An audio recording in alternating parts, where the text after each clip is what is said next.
it is like a time capsule. It's literally everything from food on the table where people left it to the bodies in the position they were in when they died. It's frozen in time.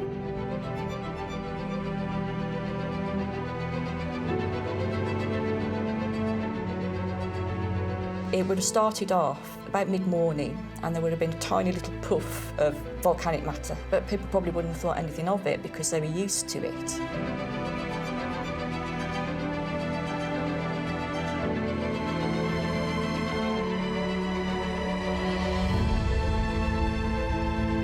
In 79 AD, after centuries of dormancy, Mount Vesuvius erupted, covering the surrounding cities with a thick layer of volcanic ash, pumice, and mud. One such city was Pompeii. The eruption had killed thousands, but the pumice and mud formed a natural and unique time capsule that preserved the buildings, sculptures, and even human remains.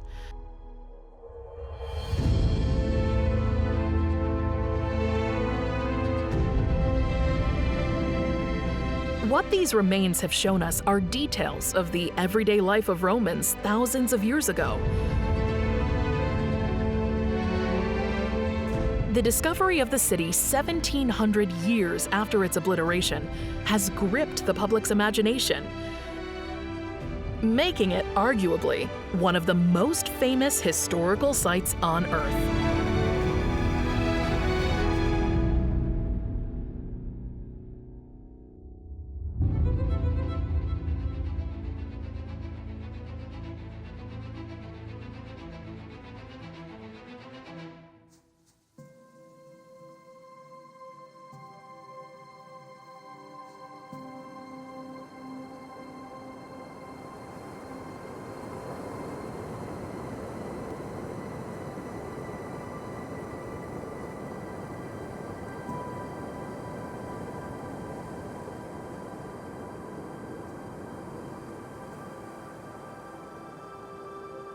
The first settlement in Pompeii goes back all the way to the 8th century BC, with the arrival of the Greeks in Campania. The city became a safe port for sailors. Many wars took place over the next few years, and soon the Romans came to control Pompeii, leading to the city's expansion. The city walls were strengthened with limestone, which is visible even now amongst the ruins. Even with more ongoing wars, Pompeii continued to flourish due to the production and trade of wine and oil, as well as their agricultural practices that bore many fruit, nut, and grain crops. The architecture that remains in the city is reminiscent of ancient Roman design. The streets were paved in a 1-to-1 ratio, which means that the width of the street is equal to the height of the building. The stepping stones were installed to allow pedestrians to cross the streets without getting their feet wet. If you're there, you'll notice that the pavements are very, very deep. And there was a very good reason for that, because you think about it, you've got wheeled traffic driven by animals, you've got people throwing things out their windows because they haven't got sanitation that we've got. The roads are messy places. So that's why there's huge stepping stones at certain points so that people could cross the road, because you couldn't cross the road, you'd be wading through it. But the main reason they had such deep roads is because Pompeii didn't have a sewage system or a drainage system. So there would be a lot of overflow from the water towers which were providing the city with water. It's not quite the image people might have of a Roman town as this very orderly, sort of peaceful place with very clean streets. Probably wasn't the case. Pompeii was a bustling city with a hot climate. Proper access to water was crucial. The fountains of the city were connected to a sophisticated water system that drew water from nearby sources and distributed it throughout the city through a network of pipes. The fountains not only provided water to anyone who needed it, but added to the charm of Pompeii with their intricate mosaics and vibrant colors.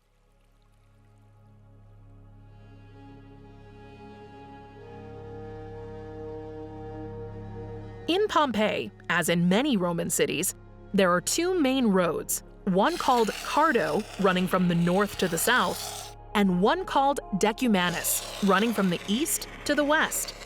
These streets often led to a city gate and intersected at the Forum, which was the most important part of the city.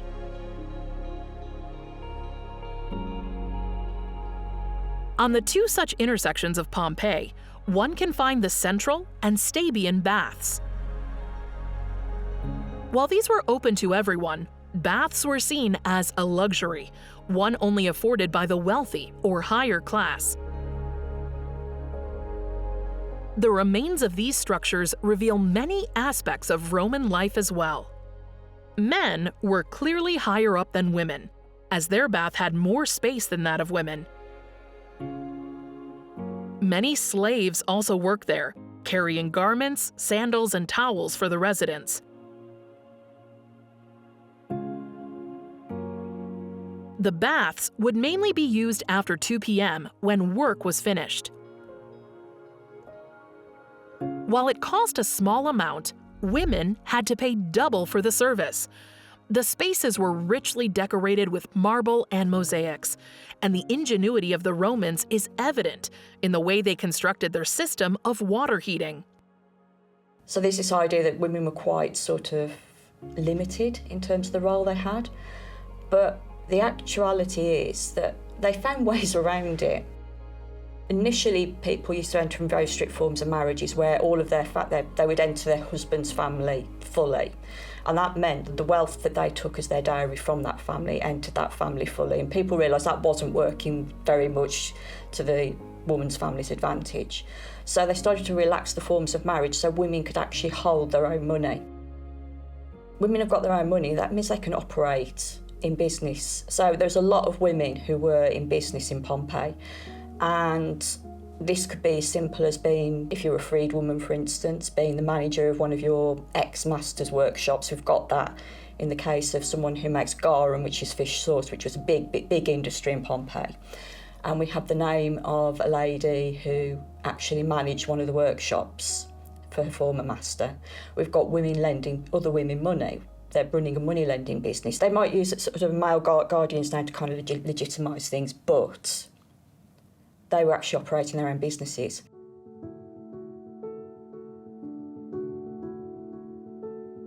It is hard to ascertain the role of women in Pompeii due to the absence of proper written records. What we do know is that some women in Pompeii had more rights than most at the time. They could own property, run businesses, and read books. These educated women could also hold much wealth and status, as evidenced by Eumachia and Julia Felix. Eumachia's influence on Pompeii furthers the possibility that women could lead a liberated and independent life if they had the means. She had this building in the Forum called the Eumacia building. Her family made their money in industry. Her father made bricks, basically. He made a lot of money. He was very well thought of, but they weren't one of the noble elite.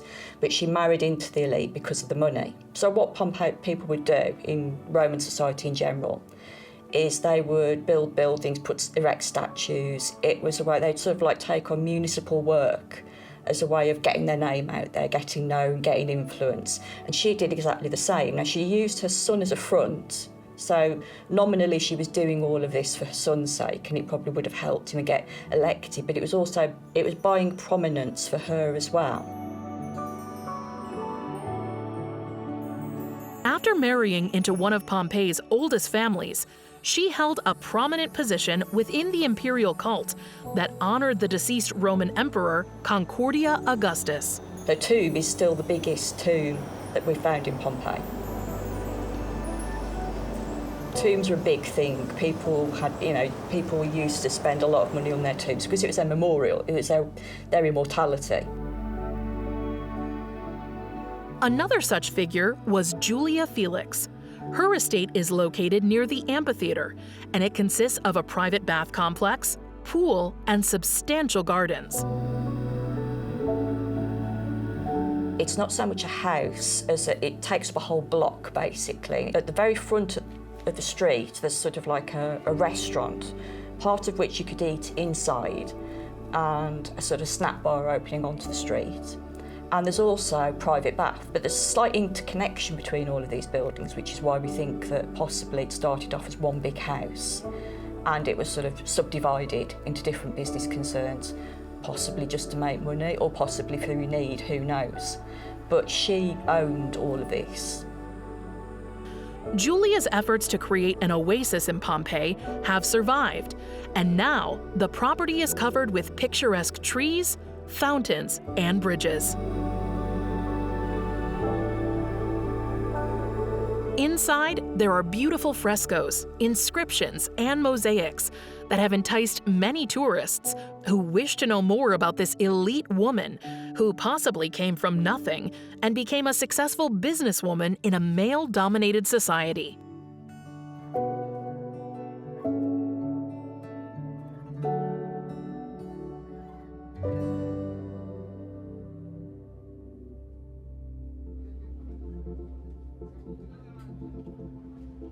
On the other end of the spectrum, many women in Pompeii were slaves and prostitutes. They worked in households as servants or in shops and farms.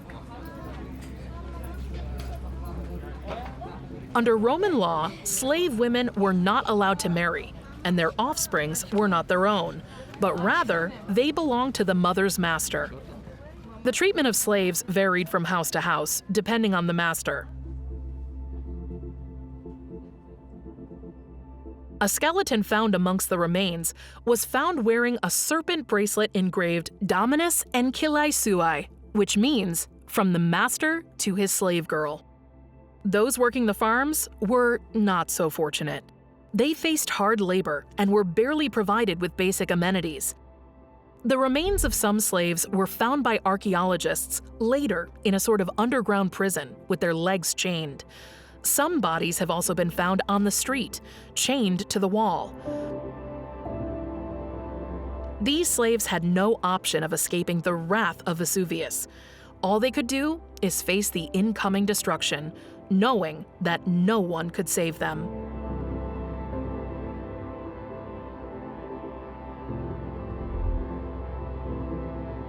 Some slaves also ended up working in the brothels of Pompeii. They were referred to as lupae, or she-wolves, and had to register with the aedile's office as a sex worker.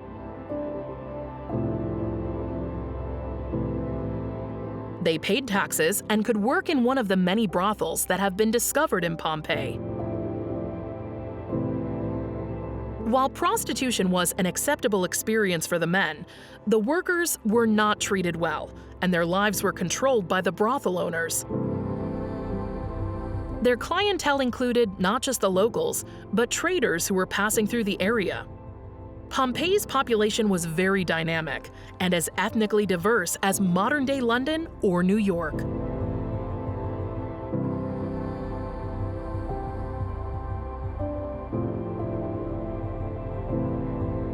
It was a port town, so obviously you've got a lot of trade occurring. There's a house called the House of the Indian Statuette, which has actually got a statue of the Indian goddess Lakshmi in it, which is not something you'd expect to see in the Roman world, but that gives you some idea of the reach there was and the sort of trading networks it had.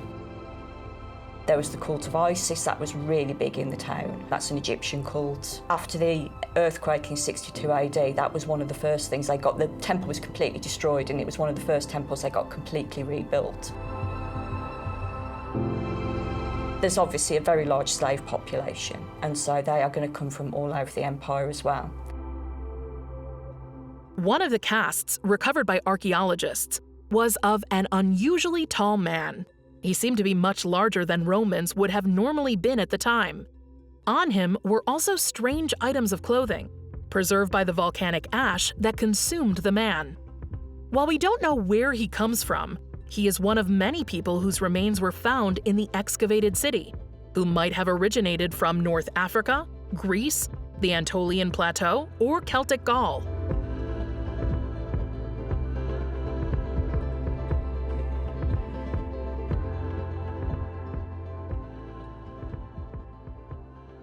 They would have had tan skin, with dark-set eyes and even darker hair. Their diet included whole grains, chickpeas, fruits, and spices from the Arabian Peninsula, pointing at a very commercial culture, where items were imported from far-off land through imperial trade. So we sort of associate going to restaurants being quite affluent now, but actually it would have probably been more the other way around, because most people wouldn't have had kitchens, especially if you're living over the shop. You've got just like one-room apartment. The only thing you can cook on is a little portable brazier, and that's not very safe. You could set the place on fire, and you're very limited. So there's no way you could bake at home, so that's why there's so many bakeries. People would buy their bread in. But if you wanted something more than, say, bread and cheese at home, you wanted a hot meal, you'd go to one of the local bars because they were sort of serving hot food. So again, like Via della Batanza, Azzolina's Tavern, that was somewhere you could go and get dinner. They'd be serving food and drink. You could buy it off the street as a snack, or you could go and sit indoors. It wouldn't have been anything particularly exciting. It probably would have been sort of like pulse-based, maybe a little bit of meat, possibly quite bland, but it would be cheap and filling.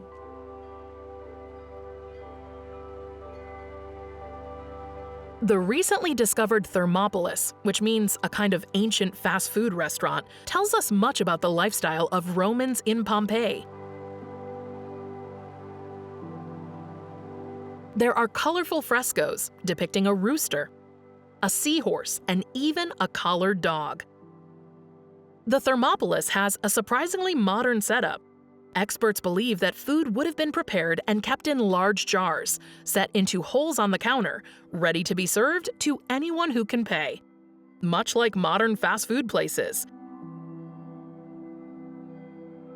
Remains of duck, goat, pig, and fish have been found, perfectly preserved and frozen in time. These restaurants would have been frequented by those who could not afford a kitchen in their homes and wanted an inexpensive meal.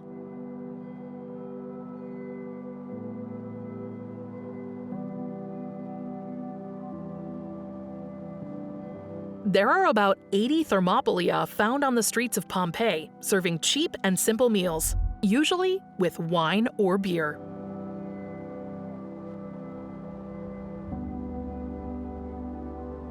Among these streets, one can also find their way to the Temple of Jupiter on the north side of the Forum, with Mount Vesuvius looming in the background.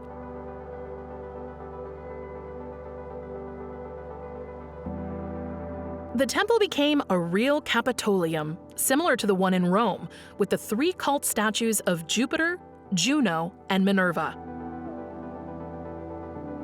The structure would have been visible to anyone who passed the square. What remains of the temple now are just pillars and narrow flights of steps, but centuries ago, it would have been furnished with rich tapestry, symbolizing the sovereignty of the Roman Empire.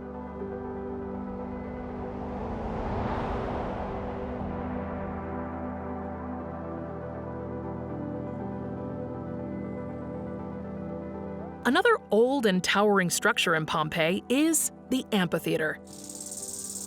Built in 70 AD, the structure is quite simple, with an elliptical shape situated in a depression in the ground. The amphitheater can hold more than 12,000 spectators, who would have gathered from neighboring towns to watch circus shows, chariot racing, gladiator fights, and even animal hunts. The amphitheatre is one of the earliest stone amphitheatre in Italy, and it's built into the city walls, so it's quite marginal. We have a lot of information about gladiators from graffiti around the city, on the tombs, on the streets.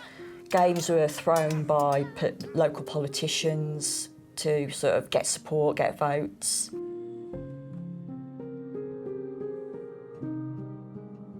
Some of them were slaves, but some of them were actually free volunteers as well. There's one, Marcus Attilius, and we can tell from his name that he wasn't a slave. He was probably someone who volunteered to fight in the arena because he needed the money, I suppose. It was very rare that you would get gladiators killed outright. They were very expensive to train, so it wouldn't just be a case if you lost a match, you were dead. The idea that we have of gladiators, is quite glamorous and heartthrobs, does seem to be substantiated in Pompeii. We have sort of graffitis referring to different gladiators who are the girls' heartthrobs and things like that. Whether they were written by the gladiators themselves is another matter.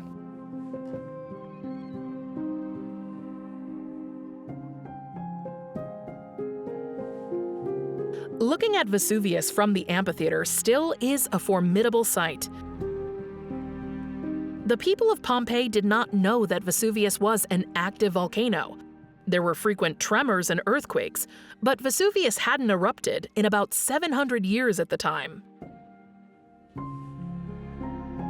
It was a usual day at Pompeii when the sleeping giant erupted. Bustling markets, busy servants, and men discussing politics and business in public forums. The future of the city was bright and prosperous.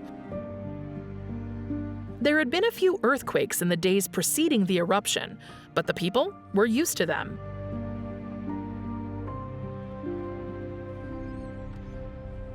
At around 1 p.m., Vesuvius erupted.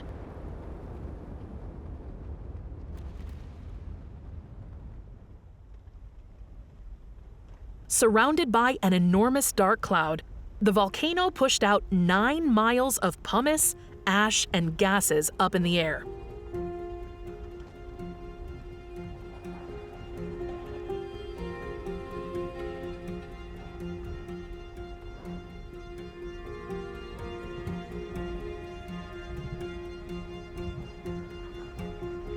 It didn't take long for the dark cloud to reach Pompeii.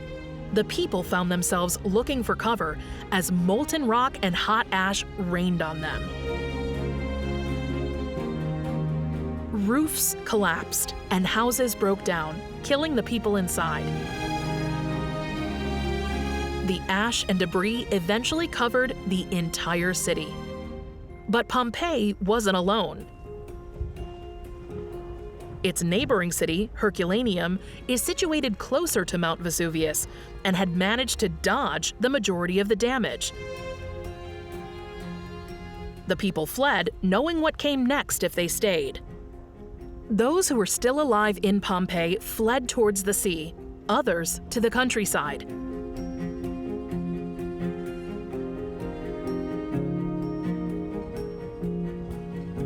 About 12 hours later, Vesuvius roared again, this time sending a column of debris and gas about 20 miles into the atmosphere. As the gases densified, the column collapsed and started racing down the sides of the volcano. This was the first of the 6 pyroclastic surges that Vesuvius vented out that day. This time, Herculaneum bore the brunt of the surge. Racing towards the settlement at more than 100 miles per hour, about 400 people died instantly of heat exposure. The temperature of these surges would have been about 250 degrees Celsius, enough to destroy anything living within seconds.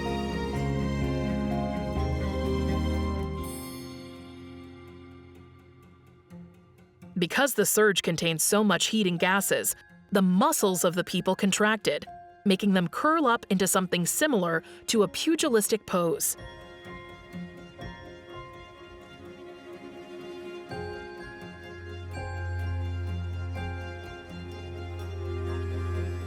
By the time Vesuvius calmed down, Herculaneum was buried under 75 feet of volcanic material.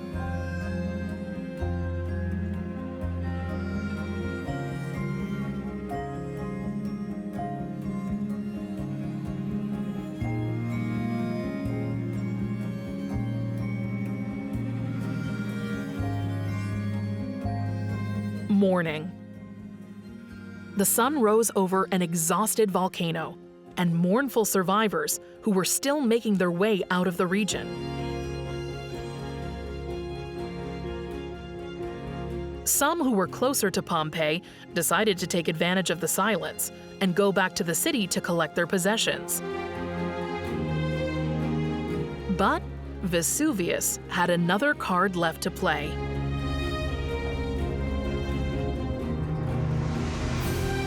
The fifth surge erupted out of the depths of the volcano, rushing towards Pompeii with temperatures hitting 300 degrees Celsius.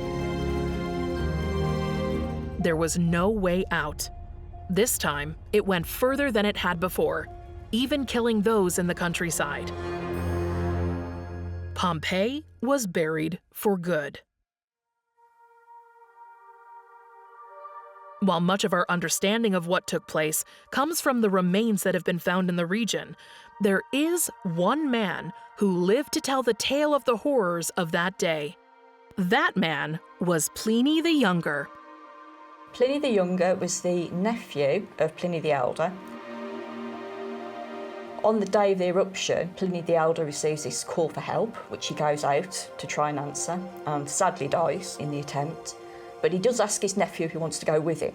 Pliny the Younger was a very bookish boy and didn't fancy a trip out towards a volcano, which was probably just as well. So he stayed behind. He can describe, from his position, he can describe them seeing the initial start of the eruption, which was, they could see a small sort of like column of smoke. They didn't know it was from Vesuvius at that point, which is another indicator that they weren't aware that Vesuvius was a live volcano. They thought it was one of the mountains, they didn't know which one. He ends his first letter by saying, well, I'm not going to tell you what we went through. That's not important, that's boring details. Clearly, the person he wrote to says, no, please tell us what happened. This sounds fascinating. So he writes this second letter. And it's the details that give us a real feel for what it must have been like in Pompeii for the people who were actually trying to survive this ordeal. Pliny the Younger had been staying in Misenum, about 18 miles from the volcano, when he felt the effects of the initial eruption. His letters to the historian Tacitus vividly describe the events as they unfolded. We had hardly sat down to rest when the darkness spread over us. But it was not the darkness of a moonless or cloudless night, but it was just as if the lamps had been put out in a completely closed room. We could hear women shrieking, children crying and men shouting. Some were calling for their parents, their children or their wives, trying to recognise them by their voices. Some people were so frightened of dying that they actually prayed for death. Many begged for the help of the gods, but more imagined that there were no gods left and that the last eternal night had fallen on the world. Although the exact number is unknown still, the death toll from the eruption is estimated to be about 13 to 16,000, making it one of the most lethal volcanic events in human history. After the destruction, Roman Emperor Titus organized a relief effort for the victims of Mount Vesuvius, but Pompeii and Herculaneum were never rebuilt again.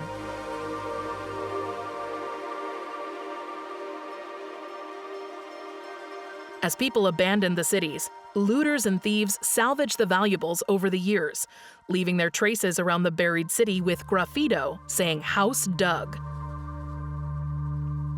Centuries later, an architect named Domenico Fontana came upon ancient walls covered in paintings and inscriptions, but did not dig further. The discovery of Pompeii and Herculaneum would happen in the 18th century. 1738. Charles of Bourbon had just been crowned King of Spain and Sicily. He believes in being an absolute monarch, controlling everything in his kingdom and further. When Herculaneum is accidentally discovered by some workers, he decides that unearthing some treasures from the lost cities would further secure his role as king. Excavations are launched, and the city of Pompeii is identified at last. the world takes notice. And over the centuries, the work of uncovering the secrets of Pompeii has never stopped. In 1863, Giuseppe Fiorelli took charge of the excavations and developed crucial methods of preserving the artifacts and human remains so they can be studied later.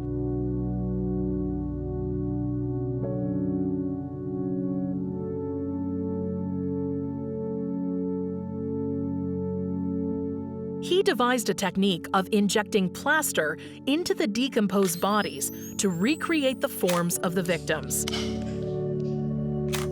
Soon, the vivid details of Pompeii and its citizens were visible to the whole world.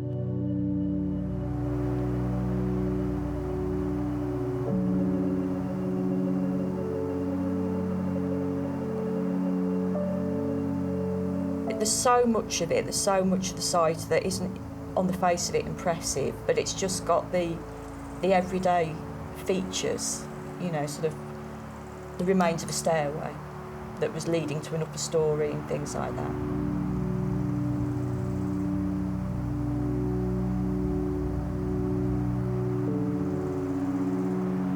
Vesuvius erupted a few more times afterwards. While it was never as destructive as it was in 79 AD, it most notably erupted in 1944, killing 26 people and destroying nearby villages. The volcano remains silent these days, looming over the 3 million people who now live in the Bay of Naples.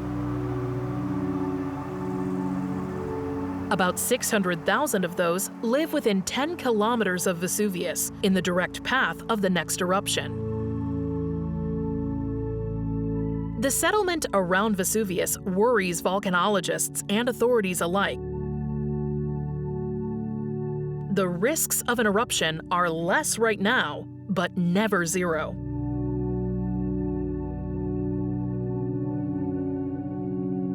Families have been offered money by the Italian government as an incentive to move out of the danger zone and away from the volcano. But that has not always worked. While residents are aware of the dangers, they revere Vesuvius, and living on volcanic soil has proven very commercially valuable. The wines from Campania are considered one of the very best in the world today.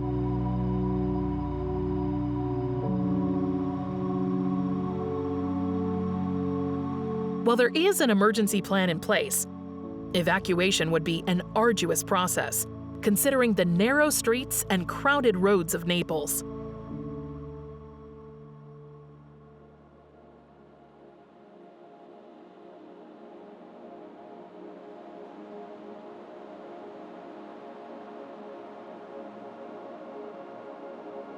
If there is magma movement inside the volcano, it should give the people enough time to begin evacuation and save as many people as possible.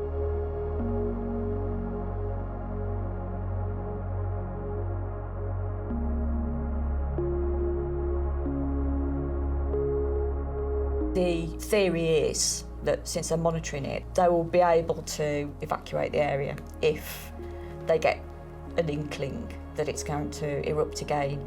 But it's never erupted on the scale of 79 AD. While Vesuvius is the star of every postcard from Naples, it is not the only threat to the region. The Phlegrean Fields is a region covered in numerous active volcanoes. Located in the Gulf of Pozzuoli, the fields are only about 4 kilometers from the center of Naples. Campi Flegrei is covered with smoldering fumaroles, shaky grounds, and explosive craters everywhere.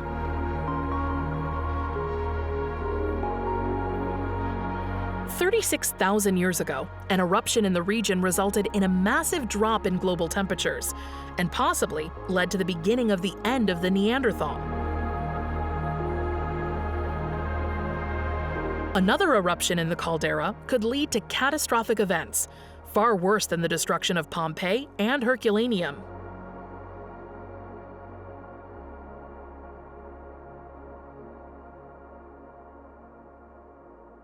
There are now many settlements around the world that are located near volcanoes, from Hawaii, Mexico, Japan, and Congo to Auckland, New Zealand. Living on the slopes of a volcano is incredibly beautiful and life-giving, but also it'll take some elements of your health. There's high fluoride in water, and in one way it's good for your teeth, but if you're constantly exposed to high levels, you also get something called fluorosis, which actually damages your teeth and also your brain cells. In some areas, high ash emissions, which is very damaging to your lungs, very sharp particles, and sulfuric gases moving through as well, which again, it's not good conditions to live in. On top of that, not just for direct human health, but you've got acid rain that forms from volcanic clouds, so that'll damage all your equipment, houses, structures, any metal products that are left outside.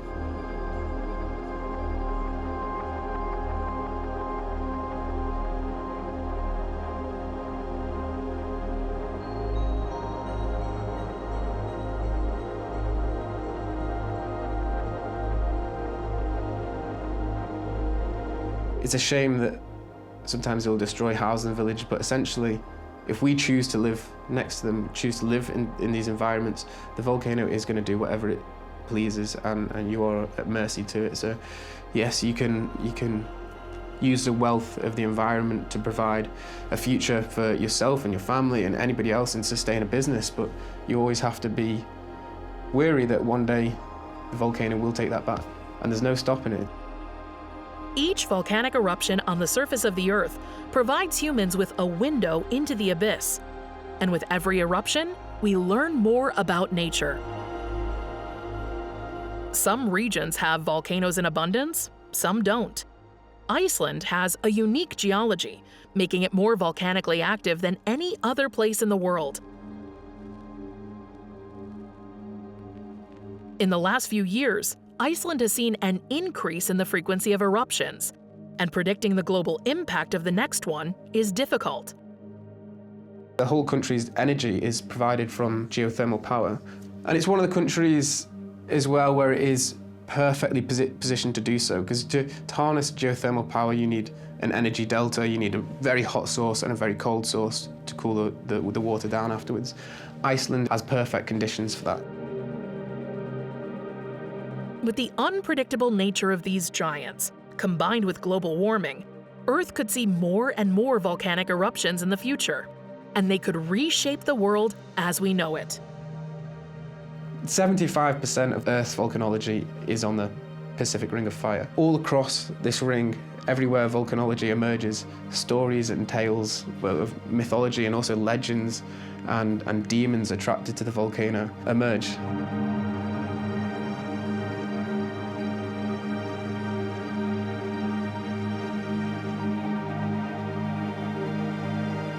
Eventually, the Ring of Fire could lead to the formation of a huge supercontinent, a brand new landmass, and what colonnades that first would be interesting, especially if this event happened after a super volcano eruption that wiped out the human race, and we created a new continent at the same time. And if that was surrounded by the sea, it'd be very interesting to see what life colonnades that first, and then how that adapted to the new environment.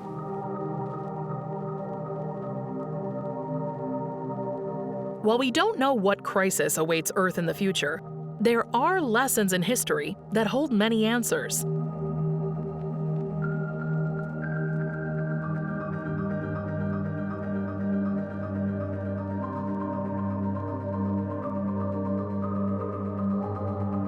After centuries, Pompeii stands again under the sun, retelling its story after enduring the worst.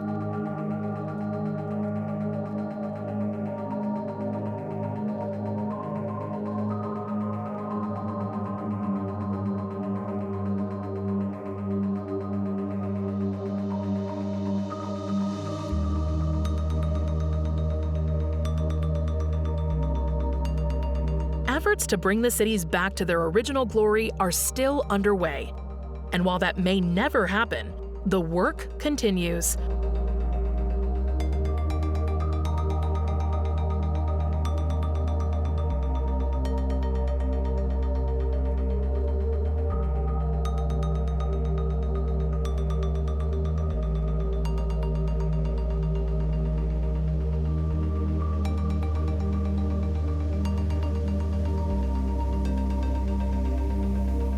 more and more acres of the city are rediscovered, allowing tourists an immersive experience into the Renaissance of Pompeii.